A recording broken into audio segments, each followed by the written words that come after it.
خوب خوب، اگر یہ لوئی ساربن ہے تو پھر میں کون ہوں؟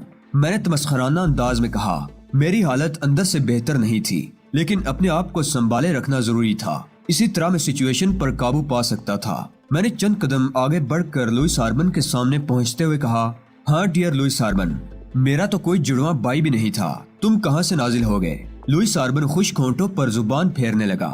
مجھے اس کا یہ انداز عجیب لگا۔ اسے تو مجھ سے زیادہ نہ ڈر ہونا چاہیے تھا، اس لیے کہ وہ اصل تھا اور میں نقل، لیکن مجھے یہ شخص خاصا خوف زدہ نظر آ رہا تھا۔ میں نے اس کی آنکھوں میں دیکھتے ہوئے پھر کہا، کون ہو تم اور تم نے میرا یہ روپ کیوں اختیار کیا ہے؟ وہ ہکلا کر رہ گیا۔ جواب دو ورنہ میں تمہیں گولی مار دوں گا، میں نے گرج کر کہا اور وہ شخص کانپنے لگا۔ میں ایک معمولی سا آدمی ہوں جناب، اس نے برائے ہوئے لہجے میں کہا۔ کچھ رقم کے عوض میں نے آپ کا روپ اختیار کر لیا تھا۔ ان لوگوں نے مجھے $5000 معاوضے کے طور پر پیش کیے تھے۔ کیا مطلب؟ میں نے سوال کیا۔ میں بے قصور ہوں جناب، اس سے زیادہ میرا اور کوئی قصور نہیں ہے کہ میں یہ شکل اختیار کر کے گھومتا رہا ہوں، بس انہوں نے مجھے یہی ہدایت کی تھی۔ مسٹر اسمتھ بغور اس کا چہرہ دیکھ رہے تھے۔ پھر انہوں نے اپنے ایک ساتھی سے کہا، ایمونیا کی بوتل لے کر آؤ۔ چند لمحے بعد ایمونیا کی بوتل وہاں پہنچ گئی جس پر سائفن لگا ہوا تھا۔ مسٹر اسمتھ نے اپنے ہاتھ سے سائفن کی پھواریں اس شخص کے چہرے پر ماری اور پلاسٹک کے ٹکڑے اس کے چہرے سے اترنے لگے۔ میری حیرت دو چند ہوئی جا رہی تھی۔ یہ سب کچھ میرے لیے غیر متوقع تھا، یعنی کوئی اور بھی تھا جو اس میک اپ میں گھوم رہا تھا۔ اگر سائفن کی چند پھواریں میرے چہرے پر بھی مار دی جائیں تو مسٹر اسمتھ کو پاگل ہونا پڑے گا۔ اس وقت میری ذہنی حالت بے حد عجیب تھی۔ اس شخص کا اصل چہرہ نمایاں ہو گیا تھا اور میں خود کو اب کسی حد تک پرسکون محسوس کر رہا تھا۔ وہ خدشہ بھی دور ہو گیا تھا کہ شہناز مرزوقہ اور دانش رمزی کسی حادثے کا شکار ہو گئے ہیں۔ یہ کوئی اور ہی چکر تھا، اصل لوئی ساربن یہ بھی نہیں تھا۔ مسٹر اسمتھ اور دوسرے لوگ لوئی ساربن کے میک اپ میں موجود شخص سے مفصل معلومات حاصل کرتے رہے اور معلوم یہ ہوا کہ کسی نامعلوم شخصیت نے اسے اس میک اپ میں گھومنے پھرنے کے $5000 ادا کیے تھے۔ پھر مجھ سے گفتگو کے دوران مسٹر اسمتھ نے کہا، اس حرکت سے ان کا یہی مقصد ہو سکتا ہے کہ اس فارمولے کے حصول کے لیے کوشاں لوگوں کو منظر عام پر لائیں اور اس شخص کا پیچھا کر کے یہ اندازہ لگانے کی کوشش کریں کہ کون کون لوگ لوئی ساربن کی تلاش میں مصروف ہیں۔ ابھی ہم یہ گفتگو کر ہی رہے تھے کہ باہر دو خوفناک دھماکے سنائی دیے۔ یقیناً یہ ہینڈ گرنیڈ کے دھماکے تھے۔ اسمتھ بے اختیار اچھل پڑا۔ اس نے خونخوار نظروں سے اس شخص کو دیکھا اور پھر سولیتا کی طرف رخ کر کے بولا، اس کے ہاتھ پاؤں باندھ کر اسے اسی جگہ ڈال دو۔ میرا خیال ہے وہ لوگ جو اس کے ذریعے اس سے دلچسپی رکھنے والوں کی تلاش میں سرگرداں تھے یہاں تک پہنچ گئے ہیں۔ مسٹر ہاربن، آپ برائے کرم سولیتا کے ساتھ رہیے۔ اسمتھ یہ کہتا ہوا پھرتی سے باہر نکل گیا۔ سولیتا نے میری طرف دیکھا اور پھر آہستہ سے بولی، آؤ اس کے ہاتھ باندھ دیں۔ میرے میک اپ میں موجود آدمی کے ہاتھ پاؤں باندھ کر اسے وہیں ڈال دیا گیا۔ کیا خیال ہے، ہمیں یہاں سے نکل چلنا چاہیے؟ سولیتا نے مانی خیز نظروں سے میری طرف دیکھتے ہوئے کہا، اس وقت یہ کیسے ممکن ہے؟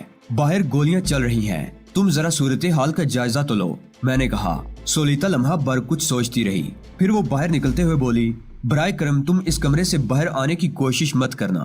میں نے اس کے جاتے ہی دروازہ پھرتی سے اندر سے بند کر لیا تھا۔ ایمونیا کی وہ بوتل میرے لیے باعث دلچسپی تھی جس سے اس شخص کا میک اپ اتارا گیا تھا۔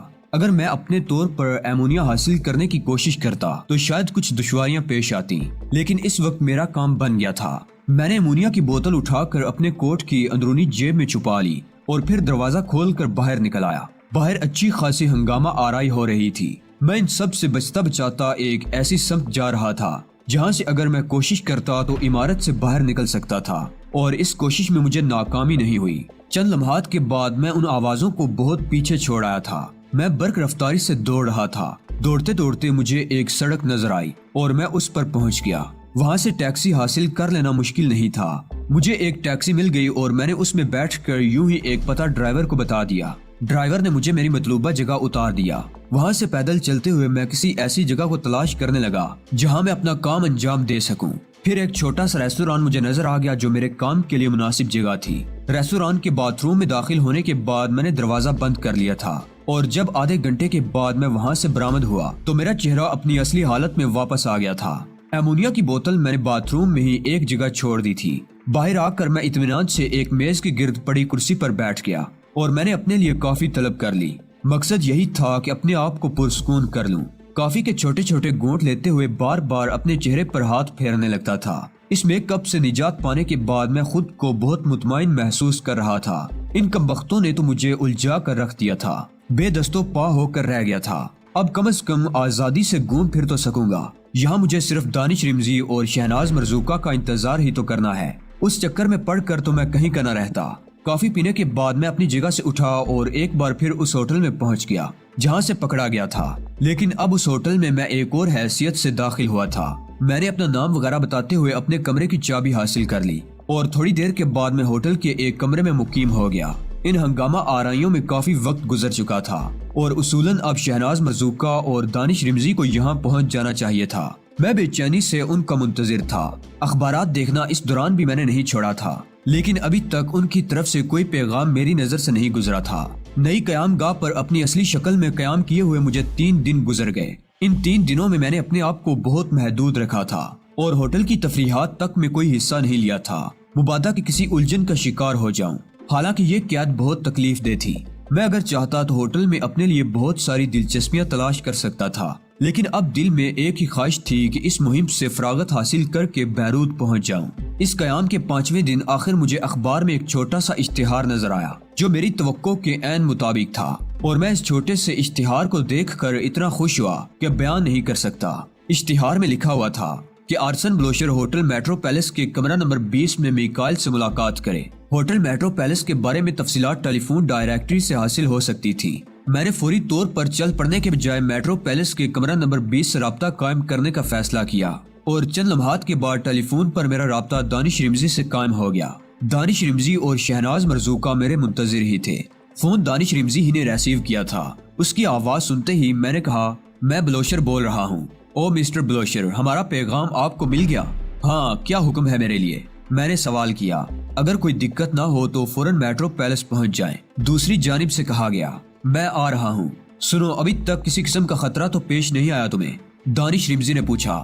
قطعی نہیں، میں تو یہاں بڑے سکون سے زندگی بسر کر رہا ہوں۔ میں نے کہا، بس تو پھر ٹھیک ہے، ہم تمہارا انتظار کر رہے ہیں۔ جواب ملا اور میں نے فون بند کر دیا۔ اس کے بعد میں نے نہایت برق رفتاری سے تیاری کی۔ اپنی اصلی شکل میں مجھے کسی بات کا خطرہ نہیں تھا اور فوراً ہی کوئی میری جانب متوجہ بھی نہیں ہو سکتا تھا۔ ہوٹل سے باہر آ کر میں ایک ٹیکسی میں بیٹھ کر چل پڑا۔ تھوڑی دیر کے بعد میں میٹرو پیلس کے کمرہ نمبر 20 میں داخل ہو رہا تھا۔ میرا استقبال کرنے کے لیے شہناز مرزوقہ اور دانش رمزی موجود تھے۔ دانش رمزی نے مجھ سے گرم جوشی سے مصافحہ کیا تھا۔ اس کا سوتا ہوا سپاٹ چہرہ اس وقت کسی قدر مختلف نظر آ رہا تھا۔ شہناز مرزوقہ نے مجھ سے بیٹھنے کے لیے کہا اور میں صوفے پر بیٹھ کر مسکراتی نگاہوں سے ان لوگوں کو دیکھنے لگا۔ بون کی دلچسپ زندگی تمہیں ضرور پسند آئی ہوگی علی یار خان، دانش رمزی نے کہا۔ یقیناً، یہاں کی ہنگامہ پرور زندگی بے حد عجیب ہے، اور پھر میں اس دوران جن حالات سے گزرا ہوں وہ تو ضرورت سے زیادہ ہی دلچسپ تھے۔ کیا مطلب؟ کیا تمہیں یہاں کچھ غیر معمولی واقعات پیش آئے ہیں؟ دانش رمزی نے چونک کر پوچھا۔ ان کی تفصیل بتانا بیکار ہی ہے، یوں سمجھ لو کہ بے شمار افراد میرے پیچھے پڑے ہوئے تھے۔ دراصل مسٹر دانش رمزی، اگر میں آپ کو یہ بتا دوں کہ جس شخص کے میک اپ میں آپ نے مجھے یہاں بھیجا تھا وہ کیا چیز ہے تو آپ کو مشکل ہی سے یقین آئے گا۔ برائے کرم بتاؤ، کیا قصہ تھا؟ دانش رمزی نے دلچسپی سے کہا۔ لوئس آربن ایک ایسے شخص کا نائب تھا جو سائنسدان تھا، اور اس نے کوئی ایسا تباہ کن فارمولہ ایجاد کیا تھا جو ہتھیاروں کی دوڑ میں حصہ لینے والوں کے لیے بے حد دلچسپی کا باعث تھا۔ اس کی موت کے بعد صرف لوئس آربن کو ہی اس فارمولے کے بارے میں تفصیلات معلوم تھی، اور بیشتر بڑے بڑے ممالک لوئس آربن کی طاق میں لگے ہوئے تھے۔ وہ منہ مانگی قیمت پر لوئس آربن سے یہ فارمولہ حاصل کر لینا چاہتے تھے۔ حیرت کی بات یہ تھی کہ انہوں نے لوئس آربن کو اس طرح آزاد چھوڑ دیا تھا، لیکن میں نے اس کا یہ نتیجہ اخذ کیا ہے کہ وہ لوئس آربن کی تنہا ذات سے مطمئن نہیں تھے، بلکہ یہ خیال بھی ان کے ذہن میں تھا کہ لوئس آربن سے کوئی اور بھی متعلق ہو سکتا ہے جو اس فارمولے کے بارے میں جانتا ہو، اسی لیے انہوں نے لوئس آربن کو اغوا نہیں کیا تھا۔ میرا خیال ہے مسٹر دانش رمزی کہ لوئس آربن تل ابیب بلا وجہ نہیں گیا تھا۔ دانش رمزی انتہائی دلچسپی سے میری آنکھوں میں دیکھ رہا تھا، پھر اس نے آہستہ سے کہا، آپ کا کیا خیال ہے وہ تل ابیب کیوں گیا تھا؟ اسرائیلی حکومت سے اس فارمولے کا سودا کرنے کے لیے، میں نے جواب دیا۔ کمال ہے، دانش ایک طویل سانس لے کر بولا۔ اس کا مقصد ہے کہ ہم نے بہت بڑا خطرہ مول لیا تھا تمہیں اس میک اپ میں یہاں بھیج کر۔ تمہیں تو یہاں خاصی مشکلات پیش آئی ہوں گی۔ میں دانش رمزی اور شہناز مرزوقہ کو ان مشکلات کی تفصیل بتانے لگا، اور اپنی کہانی اختتام پر پہنچانے کے بعد میں نے کہا، ان حالات میں میرے لیے یہ ضروری ہو گیا تھا کہ اپنی اصل شکل میں آ جاؤں اور اس میک اپ سے پیچھا چھڑا لوں۔ بس اس کے بعد ہی یہ چند روز سکون سے گزرے ہیں، ورنہ یہاں آتے ہی ایئرپورٹ سے ہنگامے شروع ہو گئے تھے۔ مجھے بہت افسوس ہے، لیکن اس وقت کچھ ایسی ہی صورتحال تھی کہ اس کے سوا اور کوئی چارہ کار نہیں تھا۔ تم نہیں جانتے مسٹر علی کہ تمہارے وہاں سے نکل آنے کے بعد کیا کیا ہنگامے ہوئے ہیں۔ اسرائیلی حکام کس طرح ایک ایک چپے کی نگرانی کرتے رہے ہیں اور کس طرح انہوں نے وہاں ناکہ بندیاں کی ہیں۔ مجاہدین کی تمام کارروائیاں طویل عرصے کے لیے رک گئی ہیں، کیونکہ اسرائیلی حکام اب بھی یہی سمجھتے ہیں کہ تم وہیں موجود ہو۔